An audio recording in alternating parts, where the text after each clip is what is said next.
There's gonna be so much shade, I already know it. Hello internet, it is Steph. I'm here with my amazing friend Marissa. Hi! We both dated people before, and you know, we've had multiple relationships, which means, you know, some clearly have ended. Yep. Breakups are hard enough because you have the heartbreak, but what do you do when you're past that point? What do you do when you still see your ex in public? Okay. Like, you might have a class with them, you might go to the same bar or the same farmer's market. I always say, if you're going to see someone in public, especially an ex, and I'm speaking that this did not end so nicely, and you two are not on good terms, the best thing you can do is just ignore them. Pretend like they're not even in the room. If you give them attention, that opens things up to conversation. And if you're not, you know, on that level where you want to have a conversation, don't give them that. Don't throw the rope, don't pull them in, nothing. Yeah. Wow. I guess for me, my thing is, I feel like a lot of people at first are afraid to go to those places because they're like, oh my gosh, I might run into this person. But I feel like when you step back and logically think about it, it's like you might make eye contact with them, but it doesn't mean you have to engage with them. It doesn't mean you have to know what they're doing in their social life. And depending on it, like, you could do a friendly, like, oh, hi, just to show you're cordial and adult about it, but it doesn't mean you need to affiliate with them in that setting, because like, you shouldn't let the fear of running into someone keep you from doing your thing. Don't let it stop your social life. Go out, do what you want to do, and if they're there, so be it. All my exes are from Long Island. I go out to the bar, hi number one, hey number two, hey, anyone else? You want to take a picture together? I know they're gonna be there, and I kind of just do my own thing, hang out with my friends, pretend that they're not there. After 6 months or a year, when you can heal yourself, you can have a friendly conversation, establishing a platonic acquaintance-like relationship. You can even have the conversation of, hey, if we ever run into each other in public, how should we address it?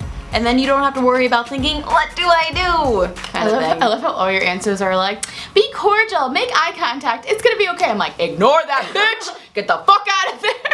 Now, a big thing with exes, I think, is what do you do when they get into a new relationship? 'Cause I feel like a lot of times when someone gets in a new relationship, we always go, we need to stalk the crap out of the new person they're dating, compare ourselves to them, ask if we're prettier than them, and hope they break up, which when I think about it, I'm like, what's the point? Because that's your ex for a reason. If you have no intentions on getting back with them, why would you be upset about seeing them happy with someone else? Oh. I'm happy knowing that they are happy with someone else, because that means that they're that much more away from me. So that's a little bit of freedom for me, knowing that they're never gonna try to come back. Regardless of how the breakup was, that they were able to move on and go and find someone else and be happy, because that's, at the end of the day, that's all I want, because that's what I want for myself as well.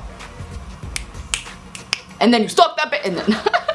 And then sometimes relationships and breakups can be somewhat messy. Sometimes you have an ex where you definitely can't form that platonic relationship with due to whatever circumstance. I'm waiting for these comments. I was like, Marissa's very... Oh my god. This is the second video where my gum falls out of my What? How does it fall out? Maybe you are afraid for your safety. Maybe they were abusive. Maybe they are just a very unstable person and it puts your safety in jeopardy. That's when it can get a little scary, but there's tons of resources out there. For instance, there's the National Domestic Violence Hotline that you can call for resources and tools and find out the next steps and know that you're not alone. You can file for a restraining order. There's a lot of different things you can do to protect yourself from getting back in a situation where that ex can put you in jeopardy again. And also make it known to family and friends when something like this is going on, because it's always good to know that there are other people out there that are informed of the situation. God forbid anything that comes up. You don't want to put yourself at risk, and the more people that are aware of it, the better. Breakups are never fun. They suck.